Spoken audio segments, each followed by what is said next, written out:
Bem-vindos a mais um Deep Dive. Hoje o nosso mergulho é nos números da Vale, tá? Primeiro trimestre de 2025, direto do relatório deles. A ideia é destrinchar o que aconteceu com a performance, custos e, bom, as estratégias da gigante da mineração nesse início de ano. Olha, foi um trimestre, assim, de altos e baixos, né? A gente viu melhorias na operação, nos custos também, o que é ótimo. Aham. Mas, por outro lado, os preços, principalmente do minério de ferro e do níquel, deram uma pressionada para baixo. Então fica claro que o foco dele está muito na gestão interna, sabe? E nos projetos que vêm por aí. Ok, então vamos lá. Vamos desempacotar isso. Começando pelos resultados financeiros mesmo, os grandes números. Receita líquida. 8,1 bilhões de dólares. Isso dá uns 4% a menos que no começo de 2024. Pois é. E o EBITDA ajustado pro forma, que é aquele indicador que a gente olha para ver a geração de caixa da operação, né? Ficou em 3,2 bilhões. Uma queda maior, de 8%. E por que essa queda no EBITDA, mesmo com a receita caindo menos? Basicamente foram os preços menores mesmo, do minério e do níquel, como eu falei. Isso puxou para baixo. O lado bom é que venderam mais volume e os custos caíram um pouco, o que deu uma amortecida no impacto. Mas não foi suficiente para reverter. Entendi. E essa pressão nos preços, imagino, bateu no lucro também, né? Com certeza. O lucro líquido pro forma caiu mais ainda, 13%, foi para 1,5 bilhão de dólares. E, olha, o fluxo de caixa livre recorrente, esse sim, teve uma queda bem forte. Quanto? Caiu 78%, ficou em só 504 milhões de dólares. Além do EBITDA mais baixo, o que pegou muito foi o capital de giro, que aumentou. Capital de giro. Isso pode ser estoque parado ou só aquela coisa sazonal de começo de ano? Pode ser um pouco dos dois, né?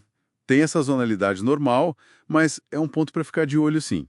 E falando em números que subiram, a dívida líquida expandida Essa subiu. foi para 18,2 bilhões de dólares, né?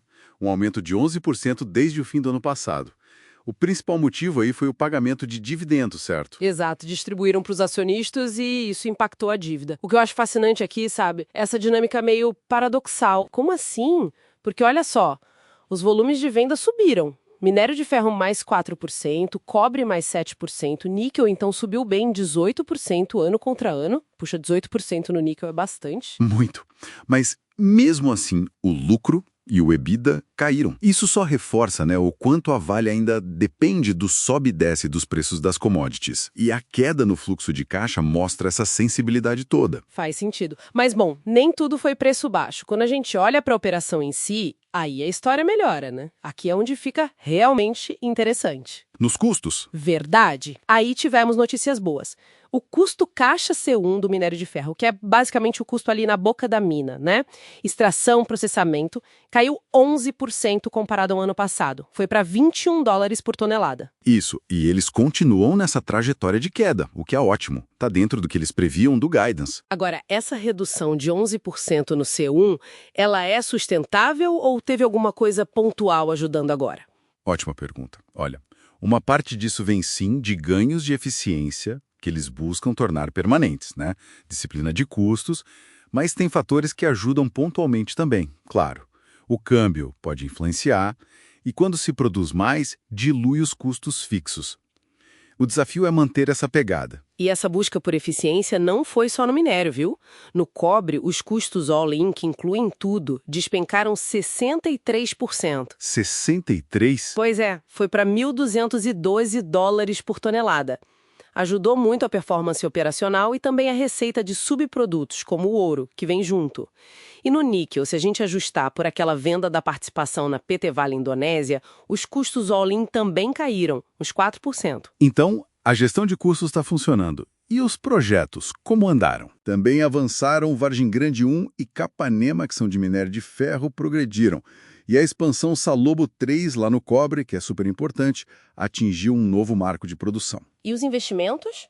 Gastaram mais ou menos? Gastaram menos. O CAPEX caiu 16% nesse trimestre, foi para 1,2 bilhão de dólares. Está alinhado com o plano revisado deles. Ok, então custos caindo, projetos andando, CAPEX controlado. Exato. E se a gente conecta isso tudo com a estratégia maior, aquela Vale 2030, faz todo sentido. Essas melhorias são cruciais para deixar a empresa mais competitiva, mais resiliente e não importa muito como esteja o preço lá fora.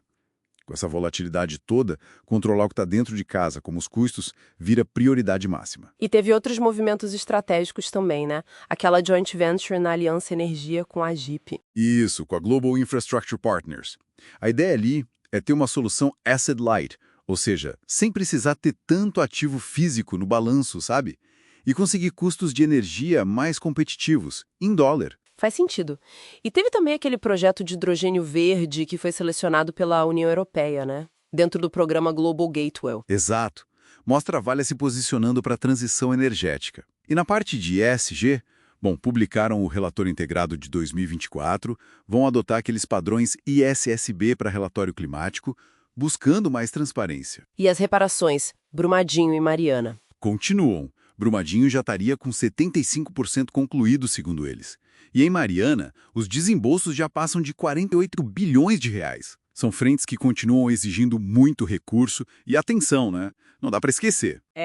Dá para ver que é um malabarismo, né? Tem que otimizar o balanço com essa JV de energia, pensar no futuro com o hidrogênio verde e, ao mesmo tempo, cuidar das feridas do passado e das responsabilidades de agora. Precisamente.